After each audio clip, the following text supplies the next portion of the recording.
Lagos Talks 91.3. News.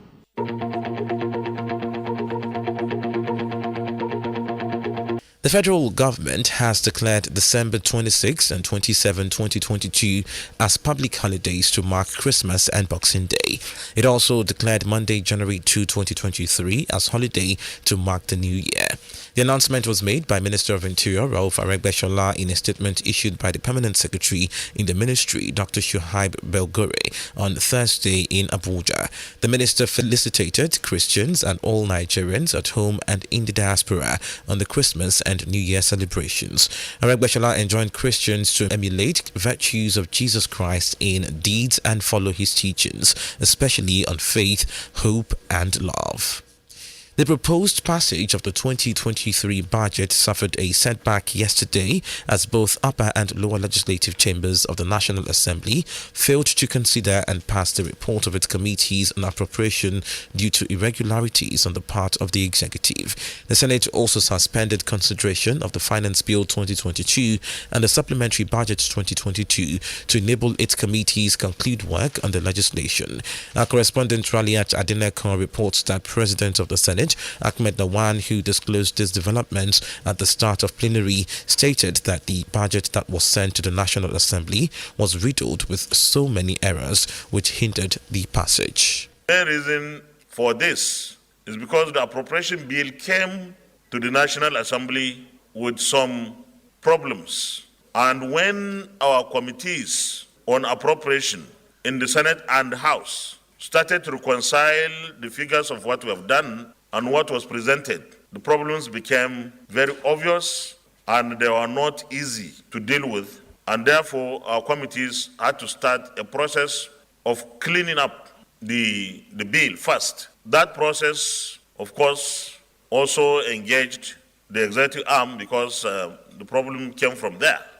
Senator Lawan then adjourned plenary to Wednesday, 28th December with a charge to relevant ministries, departments and agencies to make themselves available when invited by relevant committees. Let me advise the executive. The bills that have come to us, the Ways and Means, the Supplementary Appropriation, the Finance Bill, whoever is invited to come and explain, give information or any details for the National Assembly to understand must do so, because it's not our work alone. We want to do our work thoroughly. We want to understand whatever we are going to deal with, and our decisions we want to be based on information. And time is of essence. Just like we are going to sacrifice part of our festive period to be back here, nobody should tell us that they're in their places because it's Christmas. The House of Representatives has unveiled plans to investigate within 4 weeks alleged sharp practices leveled against operators of unregulated online fintech lending companies and abuse of mobile digital loan applications in Nigeria.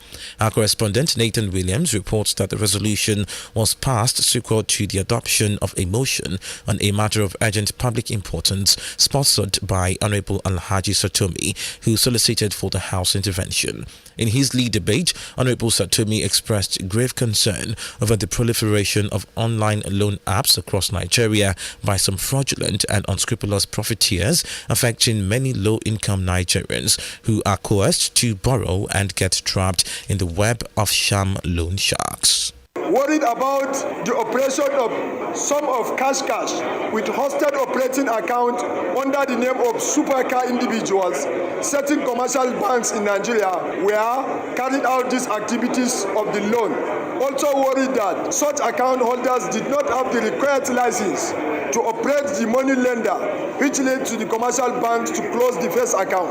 Resolved to mandate the Committee on Banking and Currency, Financial Crimes, Telecommunication to investigate the alleged sharp practices and abuses by fintech and online mobile digital loan apps companies in Nigeria to report within 4 weeks. The Central Bank of Nigeria, CBN, has confirmed that the new cash withdrawal limits policy was not made with consideration of any political party in mind. CBN's Deputy Governor of Financial System Stability, Aisha Ahmed, while responding to a question posed by lawmaker on why the move is coming few months before the 2023 general elections, explained that the CBN is an independent body that takes well thought out decisions. Aisha, who spoke during an interaction with the House of Representatives in Abuja and representing Governor Godwin Emefiele, also said that 94% of all cash transactions in the country fall within the initial 100,000 naira, while 82% of corporate transactions are below the 5 million naira threshold. There was a question about why the policy is urgent and the issue around the election. I think I have to make it very, very clear that the CBN is an independent institution.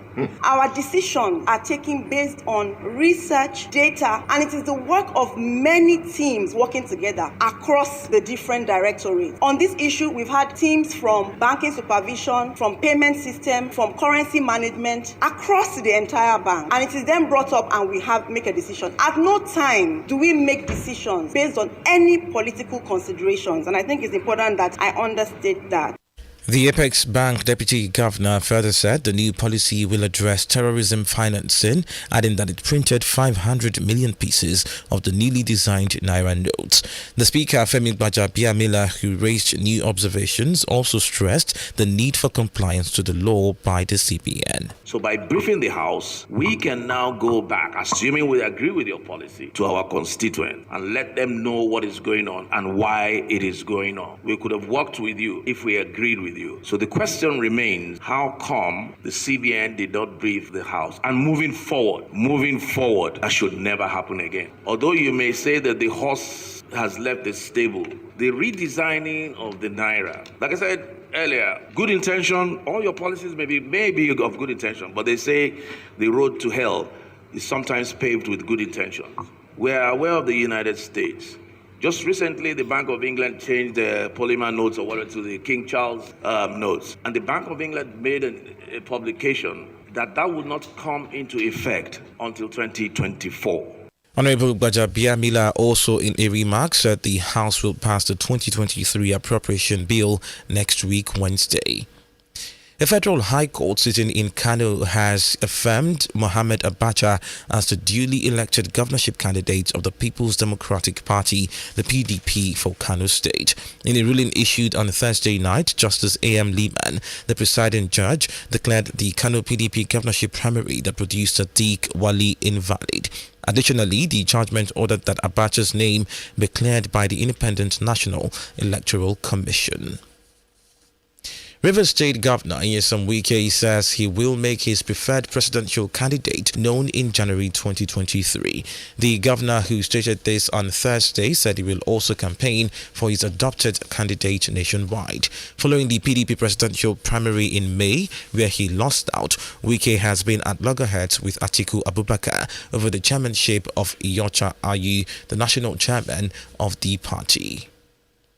The Oyo State Police Command on Thursday paraded suspected killers of the US-based Ogbomosho-born hotelier Benga Owolabi and a student of the Ladoke Akintola University of Technology Ogbomosho, Rachel Okpadele. The suspects were paraded at the command headquarters in Eleyele, Ibadan.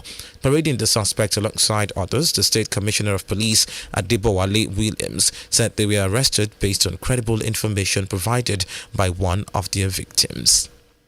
The police command in Ogun State has advised parents to caution their children or wards against the use of fireworks in the state during the Yuletide. The command spokesperson, SP Abimbola Oyeyemi, who gave the advice on Thursday in Ota, Ogun State, ordered a total clampdown on sellers and users of any form of fireworks. He reminded parents, sellers and users of fireworks that the law banning the use of fireworks was still much in force. You're still listening to the World News. Moving on to the foreign scene, Russia has strongly criticized the visit to Washington by Ukraine's Volodymyr Zelensky, accusing the U.S. of fighting an indirect war against it. U.S. President Joe Biden had pledged $1.85 billion of military aid for Ukraine, including an advanced missile system to help guard against Russian attacks. In a defiant address to U.S. lawmakers, Zelensky welcomed the assistance, but Russia's U.S. Ambassador Anatoly Antonov told Russian state media that these provocative actions would lead to an escalation with severe consequences. Experts are warning that plunging temperatures wreaking havoc across the US and Canada can lead to frostbite on bear skiing in only 5 to 10 minutes. A powerful Arctic winter storm has placed more than 135 million people under weekend weather alerts ahead of the busiest travel days of the year. Frostbite is caused when blood flow is reduced, often to extremities like the nose and cheeks or fingers and toes. The lack of warm blood can lead to tissue freezing and rupturing, and in some cases amputation. The alerts stretch from coast to coast and reach as far south as the US-Mexico border and Florida, the Sunshine State. Moving on to business news, bullish sentiment continued at the stock market of the Nigerian Exchange Limited as the performance indices recorded 0.05% to close at 49,499.43 points. Specifically, the All-Share Index, ASI, which rose by 0.05%, gained 24 points to close at 49,499.43, while the market capitalization gained 13 billion naira to close at 26.961 trillion naira. Gains in Tier 1 stocks such as Guarantee Trust Holding Company, GTCO, FBN Holdings and Stanbic Bank drove the market's positive performance. Finally, to sport news, the Super Eagles have ended the year as Africa's fifth best team after a disappointing 2022 that saw them fail to make the World Cup.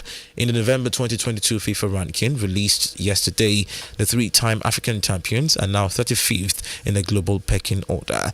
Morocco are the number one team in Africa and 11th in the world, Senegal at 19th, Tunisia at 30th, and Cameroon at 33rd to complete the continent's first five.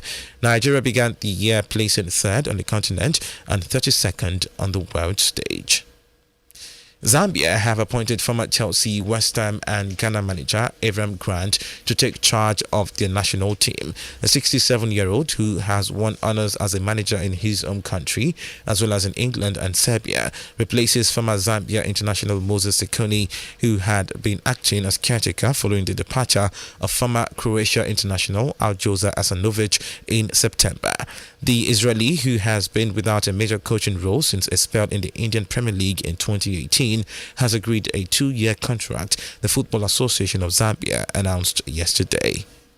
Lagos Talks 91.3 News.